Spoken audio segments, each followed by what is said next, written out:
माँ की रात में श्री कृष्ण कन्हैया जी ने महारास किया। और महारास ऐसे नहीं, सारी देवियां भी आई गोपियां बन के। आज तो ठठ की ठठ लगी है भैया, चारों तरफ चंद्रमा की छटा छवि का चांदनी का उजेला, और गोपियां पहुंच गई। देवताओं की स्त्री गोपियां बन करके भीड़ की भीड़, छठ की छठ आ रही है। भगवान बैठे हैं, हाँ शुरू करना है अब नाच। भगवान ने बांसुरी बजाई और गोपियों से कह रहे, देखो भाई यहाँ पर पुरुषों का आना मना है, क्योंकि गोपियां तो आज ऐसे नाच नहीं हो रहा। गोपियां आज बेहबल होकर के नाचेंगी। तो नाच का जो आनंद है वो सिर्फ स्त्रियों को ही देख पाएंगे, पुरुषों को नहीं। खबर फैल गई भैया पुरुष को नहीं जाना है, सारी गोपिकाएं देवियां सभी आई। लेकिन बाबा जी कह रहे यार, छोटेपन में गए थे देखने, बड़ा अच्छो सफर सलोनो है, अब इतने बड़े हो गए हो, पार्वती तुम जब जा रही हो हमें ले चलो। बोले महाराज हम तो तुम्हारे बिना रत्ती कहूं नहीं जानते, हम तो नारायणगंज की बाजार भी हो तो तुम्हारे साथ ही जा। लेकिन आज महाराज हमें अकेले जाने पड़े, होते पुरुषों की एंट्री नहीं। भोलेनाथ ने कही ऐसे न करो पार्वती, हमारो बड़ो मन लगो जावे के लाने, और तुम कह रही नहीं ले जाए। बोले महाराज हम भर नहीं, सबरी स्त्रियां जा रही, कोई देवता नहीं जा रहा, तुम काहे खड़ी कर रहे। बोले नहीं हमें ले चलो। पार्वती जी फिर लगो मुरु भोला अकेलो रे है, ले चलो, लेकिन कैसे ले जाऊं, मना जो उधर से हो गई है। बोले क्या कर रहे हैं। बोले सुनो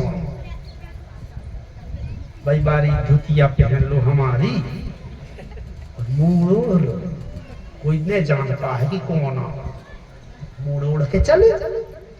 जाची कही तुमने तो अपने बाघ हमारा मत के नकारे सांप आप अलग करे, दूर हो रे तना देर हम अब धुतिया पहन।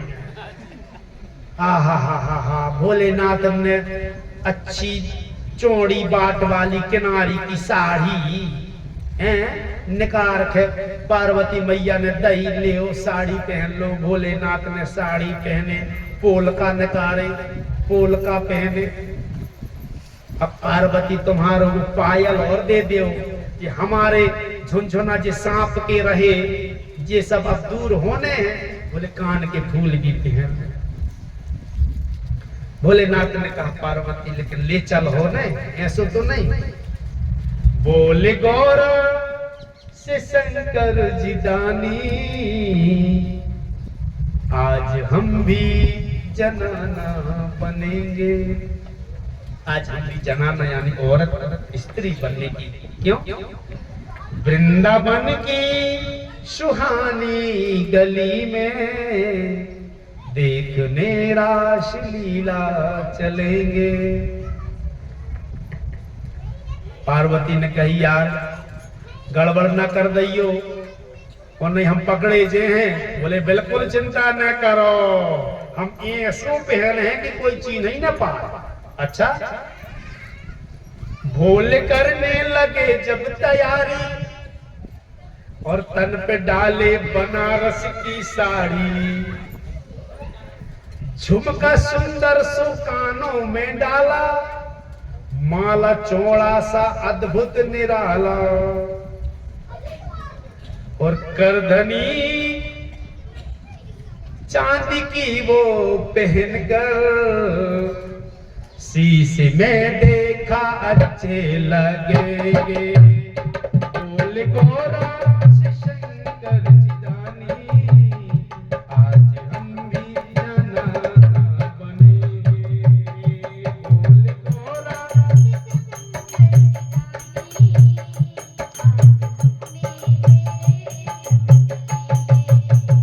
वृंदावन की सुहानी गली में देखने रास लीला चलेंगे।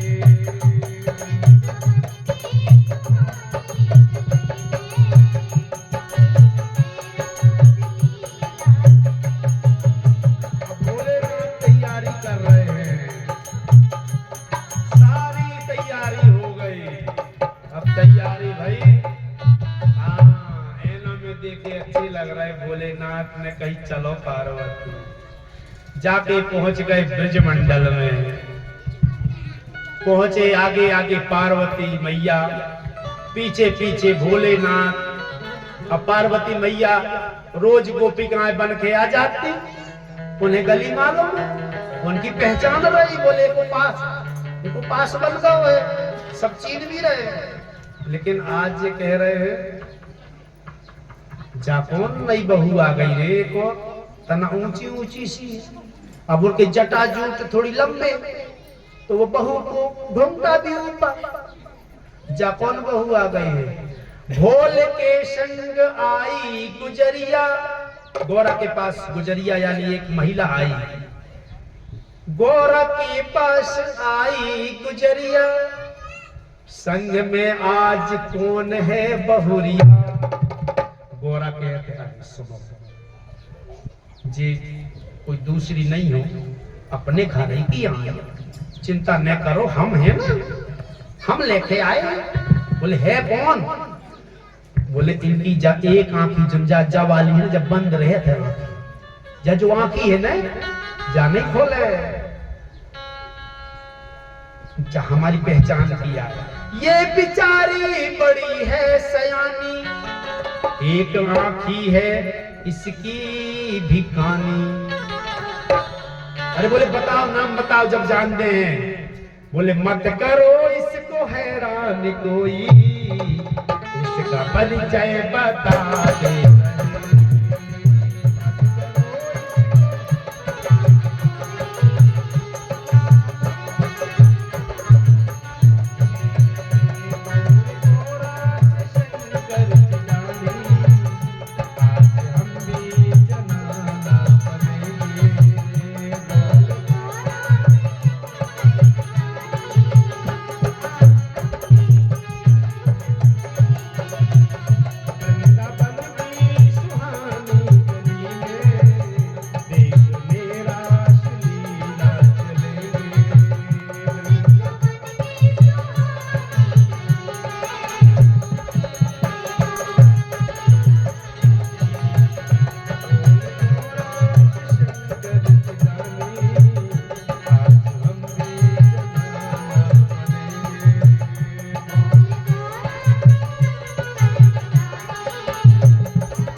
नई बहू आई है।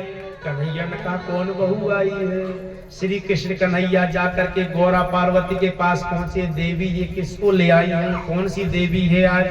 बोले ये हमारी घर की है, पड़ोसन है। भोलेनाथ ने कहा हमें मुंह देखने हैं, हमें कछु शंका लग रही कि आज कौन सी बहू आई।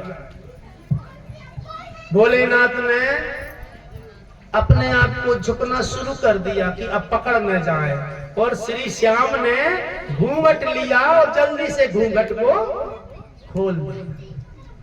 तो लंबे लंबे बाल घूंघटा तो सब ही ढको रहो, लेकिन चंदा थे नकार पाए थे।